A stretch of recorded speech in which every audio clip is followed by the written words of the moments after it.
जो झालावाड़ के अंदर स्कूल गिरा, आप सब अच्छी तरह जानते हैं कि उसके रिपेयर के जो पैसे जो गए थे 1 लाख रुपए, वो कांग्रेस के समय गए थे और इस्तेमाल भी हुए थे।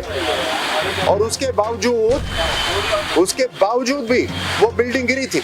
हमने ये घटना होने के तुरंत बाद 750 स्कूल आइडेंटिफाई करे। आप जानते हैं इस बात को कि हमारे को आए हुए मात्र 1.5 वर्ष हुए जब ये घटना हुई है। हमने 750 स्कूल आइडेंटिफाई करे, जो तकरीबन 170 तहसीलों के अंदर थे, और हर स्कूल को 2 लाख रुपए तुरंत दिए गए। यही नहीं, आज कांग्रेस यहाँ विरोध कर रही थी, 5 लाख स्मार्ट मीटर खुद लगा चुकी है जब सत्ता में थे, लेकिन आज यहाँ विरोध कर रहे हैं।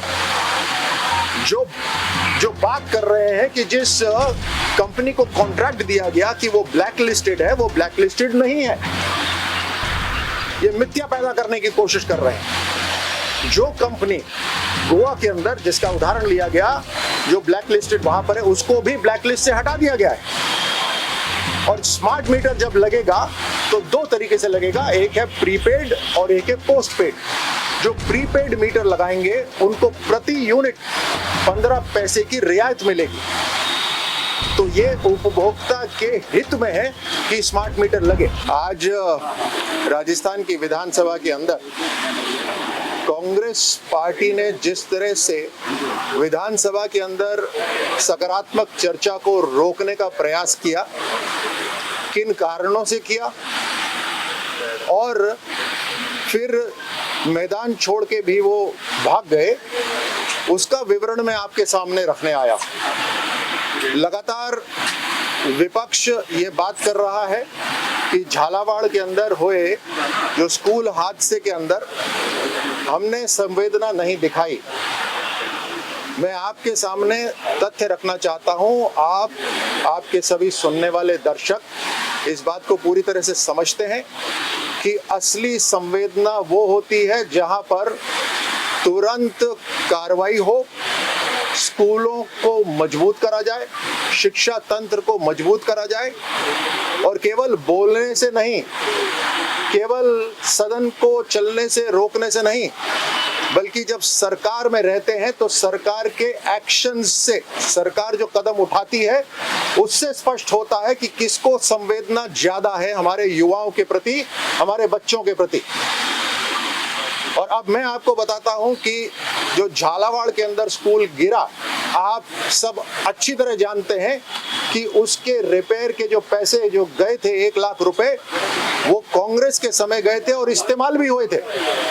और उसके बावजूद भी वो बिल्डिंग गिरी थी। बट यही नहीं, पूरे राजस्थान का मैं आपको बताता हूं कि राजस्थान के अंदर 5 साल जो कांग्रेस पार्टी जब सत्ता में थी, तो 19 से लेकर 23 तक 2,918 करोड़ रुपए मात्र दिए गए। मीडिया के साथी जो बात करना चाहते कृपया साइड में हो जाए।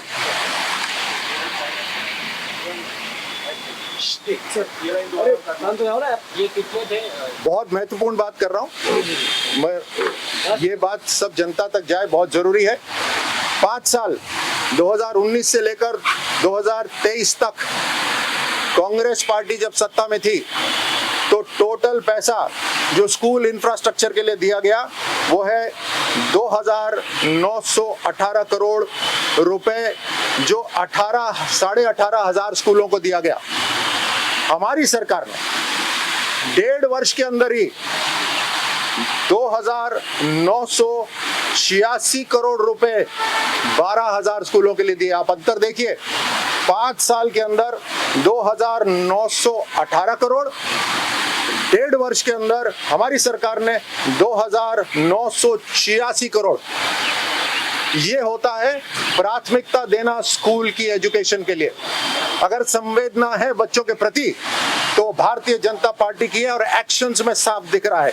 यही नहीं, मैं आपको और बतलाता हूं, 5 साल के अंदर जब कांग्रेस सत्ता में थी तो रिपेयर के लिए और जो जर्जर हो रखे हैं स्कूल, उनके लिए कितना पैसा खर्च करा कांग्रेस पार्टी ने? 380 करोड़ रुपए 5 साल के अंदर जर्जर और रिपेयर के लिए 380 करोड़ रुपए जो तकरीबन 3000 स्कूलों के लिए दिए गए।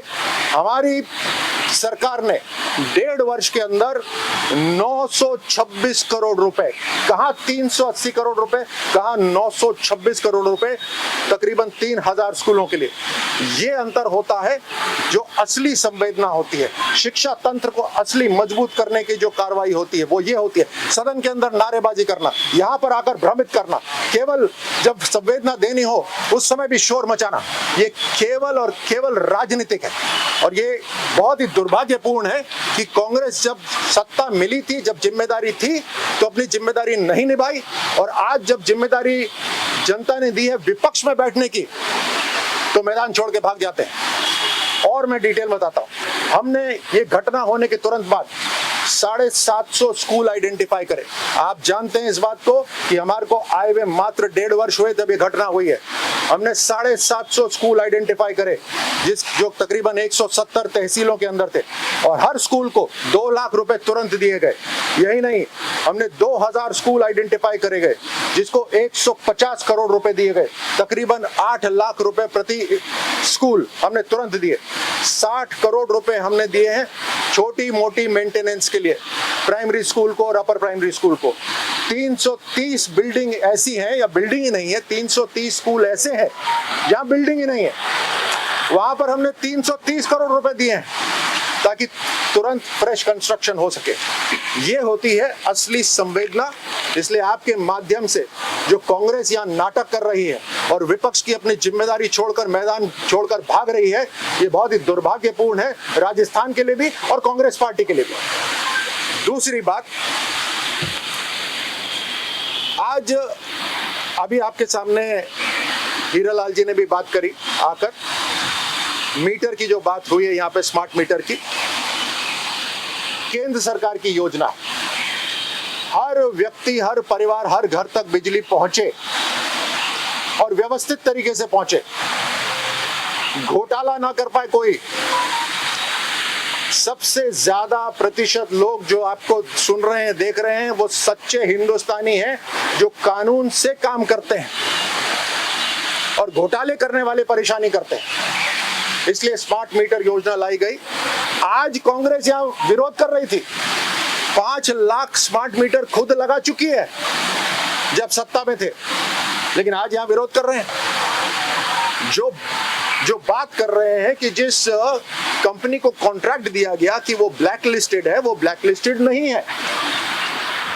ये मिथ्या पैदा करने की कोशिश कर रहे हैं। जो कंपनी गोवा के अंदर, जिसका उदाहरण लिया गया, जो ब्लैक लिस्टेड वहां पर है, उसको भी ब्लैक लिस्ट से हटा दिया गया है। और स्मार्ट मीटर जब लगेगा तो 2 तरीके से लगेगा, एक है प्रीपेड और एक है पोस्टपेड। जो प्रीपेड मीटर लगाएंगे उनको प्रति यूनिट 15 पैसे की रियायत मिलेगी। तो ये उपभोक्ता के हित में है कि स्मार्ट मीटर लगे। लेकिन जहां पर, जैसे हीरालाल जी ने सदन में भी कहा, जहां पर प्रेशर ज्यादा है, बहुत बड़ी संख्या में मीटर तुरंत कनेक्शन लगने हैं, वहां पर हम साधारण मीटर भी लगा रहे हैं ताकि कनेक्शन मिलने में, बिजली घर तक पहुंचने में कोई विलंब ना हो। तो हमारी सरकार हर तरह से सही कदम उठा रही है, लेकिन इनके पास कोई मुद्दा नहीं है, इसलिए सदन को चलने नहीं देना चाहते। धन्यवाद।